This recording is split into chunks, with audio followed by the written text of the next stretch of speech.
Aloy. Bravo. You managed to sway a Zenith to your side. Care to explain? Not a chance. I thought you said the weapon was ready. There's always room to optimize. But that's not why you're here. I assume you want to comprehend my undertakings. So, ask away. Since when were you so forthcoming? Since you turned this into a waiting game. And as it seems you have found modest success, perhaps I'm willing to be generous.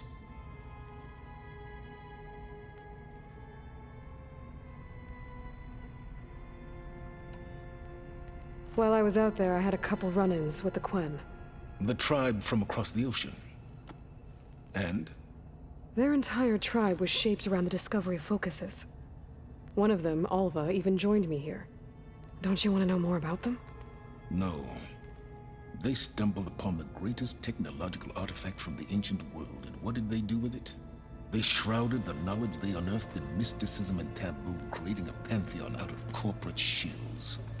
Yes, well, it also led them to Thebes. Did it now? So those run-ins with the Quen I mentioned.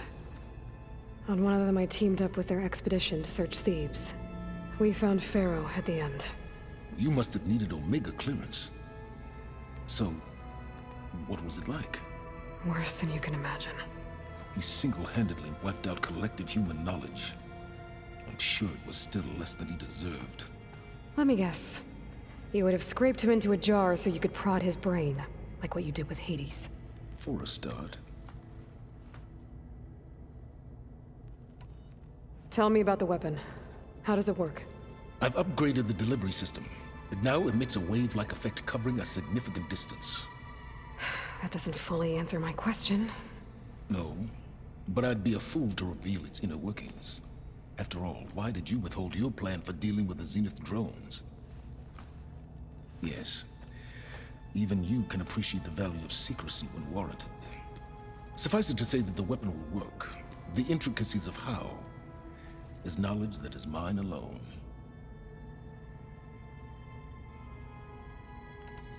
Okay, so your big plan, everything you've been manipulating for the last few months. Let me see if I got this straight. You learned about the Zeniths from Hades when you interrogated it. Then you came up with a plan to defeat them by using a Tenakth army and that weapon. And to get the Tenakth to fight for you, or rather the Sons of Prometheus, armed Regalla's rebels with override tech. Did you have an actual question, or are you still playing catch-up? So all this time, even before I found the coordinates at the Spire, you were out here scheming. Why couldn't you just tell me? When I learned of the Zenith's return to Earth, I laid out my plans. I knew I would one day require an army of overzealous Tenakth to assault the Zenith base. The casualties would be extreme. And I knew you would never allow such a sacrifice, no matter how necessary. Thus, I devised a means to remove your interference from the equation. At the Hades Proving Lab.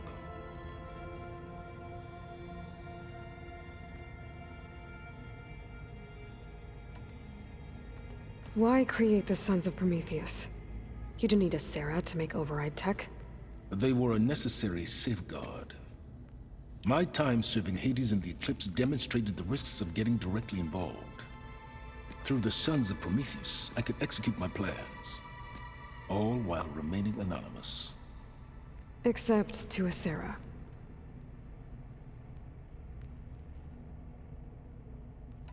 How did you get a Sarah to work for you?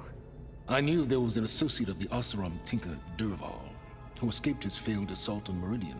It was trivial to track her down and gain her cooperation. She wanted to succeed where Dervahl had failed. So you promised her Regalla, and the Tenakth. The Sarah would help you create a machine-riding army, and wanted to see Meridian burn as much as she did. And so a partnership was born out of thirst for blood, bonded in mutual self-interest. You think you had everything figured out, huh? I did. Why help Regalla take over? If you wanted an army, you could have just gone to Hekarro. Before Regalla's rebellion, Hikaru was only concerned with battling machines and fostering friendships with the Karja. Even if I gained his ear, he would never agree to send his forces to battle a threat he couldn't understand. So helping a bloodthirsty exile was easier. Yes, exceedingly so. All Regalla craved was war against the Karja and anyone who threatens the Tenakth. She would have led the tribe into battle without question, which was precisely what I needed.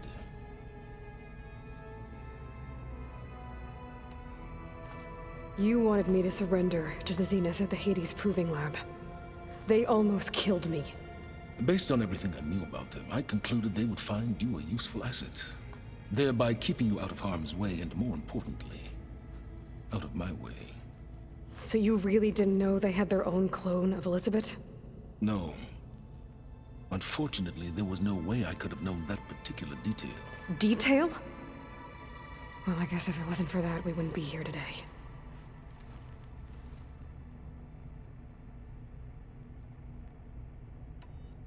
All right, Silence. I think I've talked to you long enough. I'll let you know when it's time to go. And try not to mess with Tilda while you're in here, okay? I don't need the two of you butting heads. Ah, yes. About your Zenith ally. I wonder if you understand what kind of person you're dealing with. For someone to live as long as she has, outlast as many calamities, well, your goals may be aligned now, but I'd watch for the moment they diverge. Yeah, I'm aware. Reminds me of someone else I know. Survival is only a necessity to my greater purpose, Aloy. I'd hoped you'd recognize that by now. Do you know something or not? Oh, I know a great deal of things. But on this, just call it a feeling. Oh, a feeling? You mean you finally had one? Huh. Guess even you can change, Silence.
Welcome back, Aloy.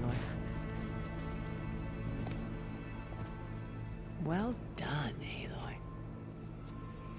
Despite my reservations, you managed to secure Silence and his weapon. You're truly a shining example of Liz's fortitude. I've been thinking about what you said at your house. How you were friends with Elizabeth. It was more than that, wasn't it? Perceptive as ever. You're right, we were together for a time. Okay, so What happened? I was an orphan. I had always been alone. By my 30s, I was starting to wonder if that was simply my fate in life. And then I met Liz. We kept running into each other at conferences. We'd have coffee. At some point, it became drinks. I thought it was just shop talk, an exchange of ideas, but then I was surprised at how much I looked forward to seeing her. Soon we were flying halfway across the world every other week just to meet up. For the first time, I didn't feel lonely. I could imagine a future where I wasn't. I think Liz felt the same way at first. She had lost her mother a few years back. I filled a void for her. I know I did. But as time passed, it seemed as though she wanted less, and I wanted more. And so we ended things. So helping me, restoring Elizabeth's dream, it's what, A second chance, yes. I made a mistake leaving Earth while Liz stayed behind. I should have done more. So when I saw you, a woman who has carved her own remarkable path, beyond even what made Liz a phenomenon, I knew I had to help you. To do right by her.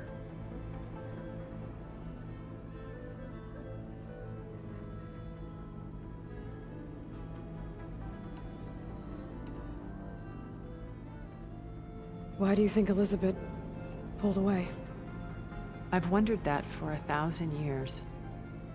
She was brilliant, visionary. She cared so deeply for the world, for the betterment of humanity. But it also felt like she kept everyone at arm's length, including me. She never wanted to share her burdens. I think, in the end, she had a core that she never let anyone be part of. Sometimes I wonder if anyone really knew her. I found a recording of you and Elizabeth back in the Proving Lab after Farzineth's attempt to steal Gaia. Yes. A most unpleasant conversation. She said something after the call. I think she regretted how things ended between you. Did she? All this time, thank you for telling me. I've always hated that those were the last words we ever said to each other. And that her last impression of me was as a functionary of Far Zenith, not who I truly am.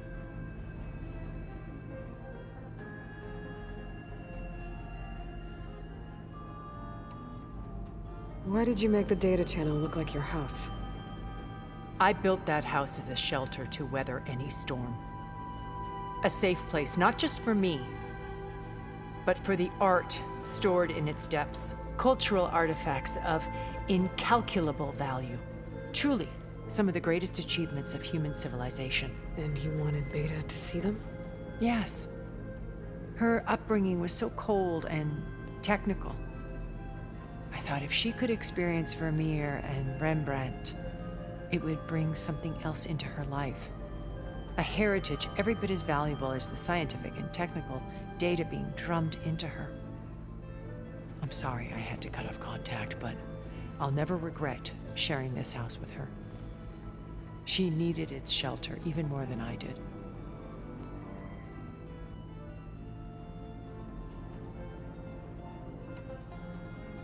You said before that you're not like the other Zeniths. That you never were. But you went along with all of their plans. Out of necessity. I'm not proud of it.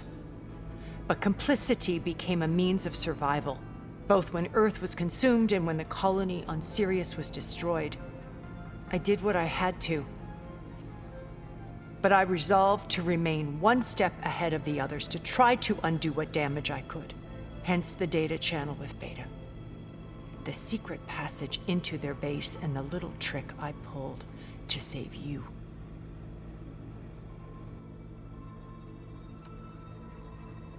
When it's time to break into the Zenith base, what can we expect? I'll go over the full layout once you've assembled your friends. Suffice it to say, we will need to push as fast as possible to Beta and Gaia's location, dealing with heavy resistance along the way. There are also printing facilities where the others have been amassing the natural resources they've stripped from the region. What for? First for use in the base's infrastructure, and then to fabricate more Spectre drones, a small army of them. When I was out in the wilds, I saw a shuttle take off from the island, heading for space. It was likely ferrying materials to and from our ship in orbit. After hundreds of years luxuriating in our digital comforts, the ship was barely space-worthy when we made our escape. Disaster can strike at any moment. We've learned our lesson.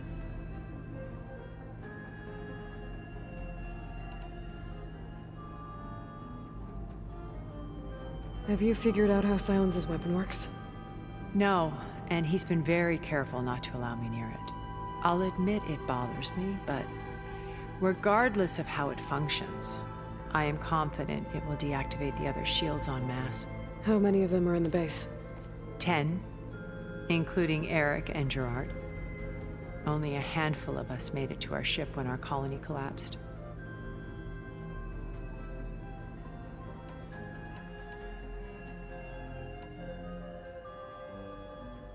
So, Eric... was he always a bloodthirsty psychopath? I believe he got worse over time. On Earth, he was the founder of a profitable private military company. A band of cutthroats, in other words. Even as governments abandoned human combatants in favor of automated warfare. He found success with clientele that required a more personal touch. There were also rumors that he personally hunted and killed his targets. On occasion, all for the thrill of it. But on Sirius, he retreated to virtual reality simulations. In them, he could go on rampages as violent as he pleased, though I suspect with diminishing satisfaction. All of his tribe believes he was one of the greatest people from the old world. Then they would be quite disappointed to meet him, though I'm sure he'd bask in the adoration. What can you tell me about Gerard? He was the head of the world's largest financial conglomerate, and as such had dealings with almost every major corporation. It made him one of the wealthiest people on Earth, and certainly the wealthiest among Far Zenith. What does one person do with that much money? Buy more power, more influence. Gerard's always believed himself to be a refined patrician, able to maintain control with a polished smile. But beneath that exterior is a cold and calculating operator. It was his decision to restrict Beta's upbringing to her digital educators, the avatars of the Apollo database, while we were painted as her benefactors. Well, we'll deal with him soon enough. And the others. I would very much like to see his face when he realizes we've beaten him.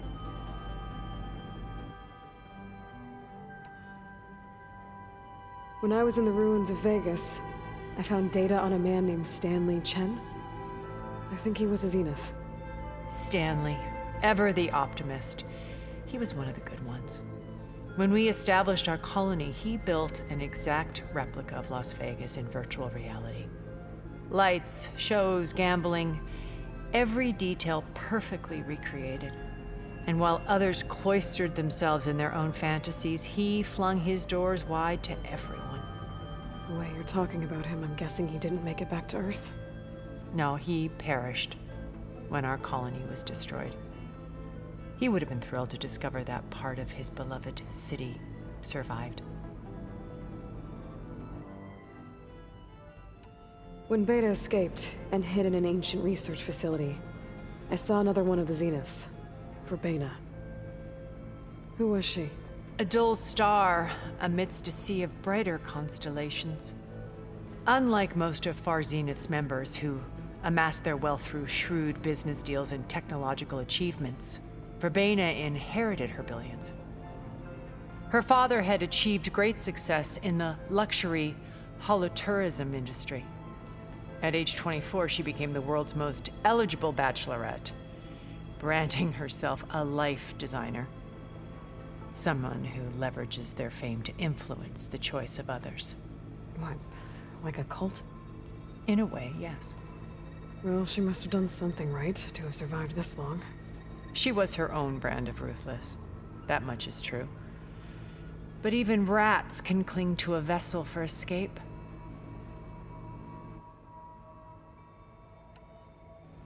Okay, so I've had run-ins with a handful of Zeniths. What about the rest? An array of the wealthiest people on Earth. Titans of their industries. And let me guess. All selfish and ruthless to the core? Most, but not all. There were a few with whom I got along. Annika Murjani, for instance, was always delightful. She founded the Holonet's most successful dance channel and was herself mesmerizing to watch. And I had fascinating discussions with Song Jiao about her work in cellular biology. Our immortality treatments are due in part to her achievements. But then there were others like Devin Miller, the CEO of a fast food printing corporation. His only real preoccupations were perfecting his golf swing and taking self-hollows. When I think about all of us, we really should have accomplished more. We had eternity.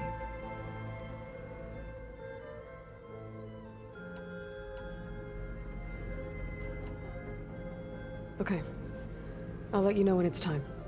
I'll be here until then. And thank you, Aloy, for giving me this chance. My past has always been a struggle. More than once I've lost everything. But when I look to the future, I see Liz's dream fulfilled. A universe of new possibilities. Maybe we can make it happen. We will. I won't let anything get in the way. I promise you that.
I see you, champion. Sit, please.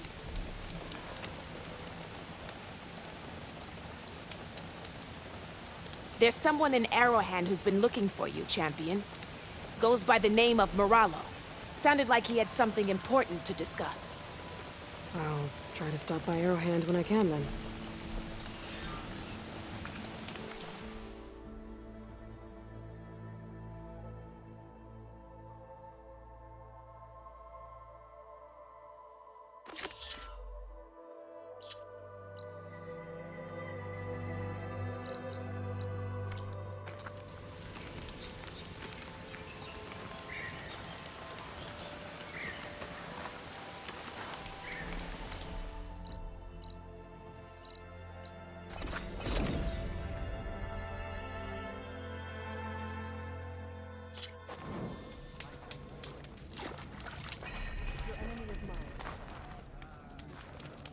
Regala must be licking her wounds now.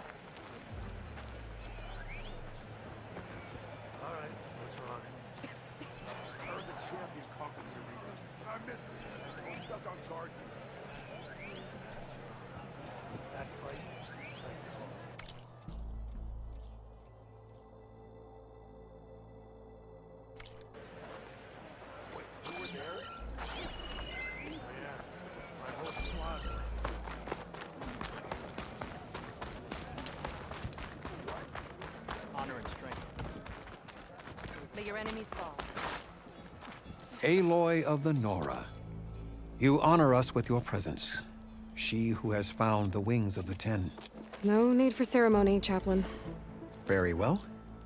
May I ask what brings you here? Just checking up on Arrowhand. Draka's death didn't go over well, but Yara has been true to her word. Water rations have flowed steadily in. I'll keep watch here until someone emerges to take Draka's place. Looks like it's in good hands then. I should get going. May the Ten guide your way.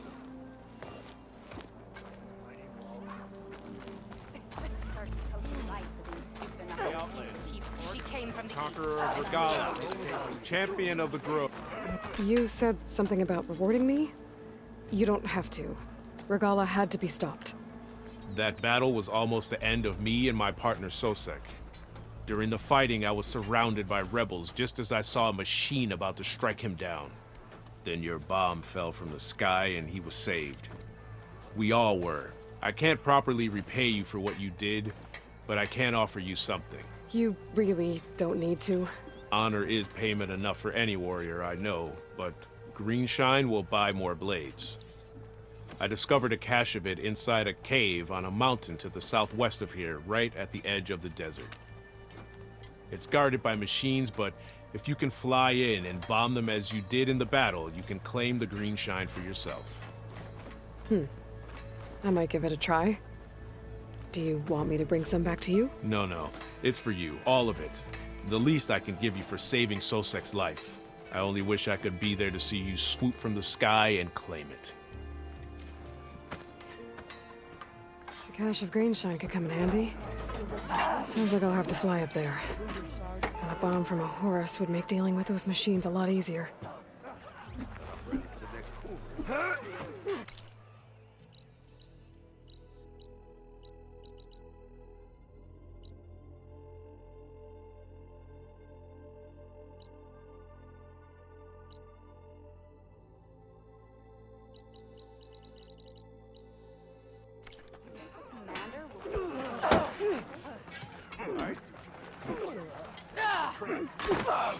It is an honor, Outlander. Stash this away for later. Your honor is fine.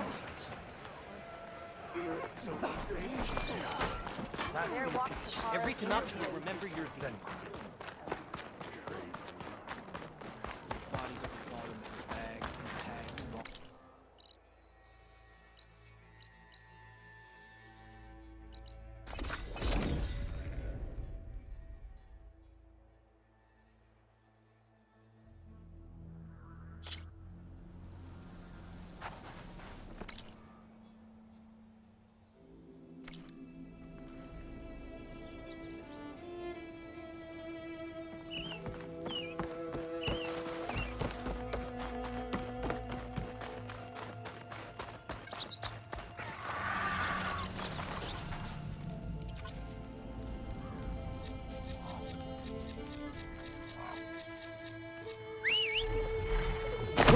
Steady there. There's the Horus. Time to pick up a bomb.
Machines.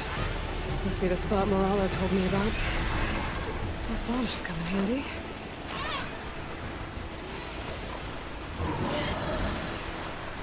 That should make things easier. Gotta finish off those machines and pick up that green shine.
reload.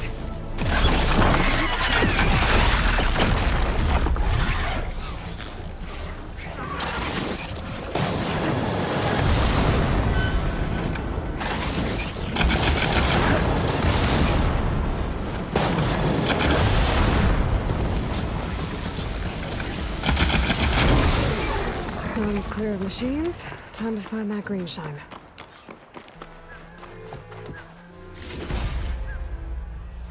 There's the cache. I just need to get past those vines. But why does this feel too easy?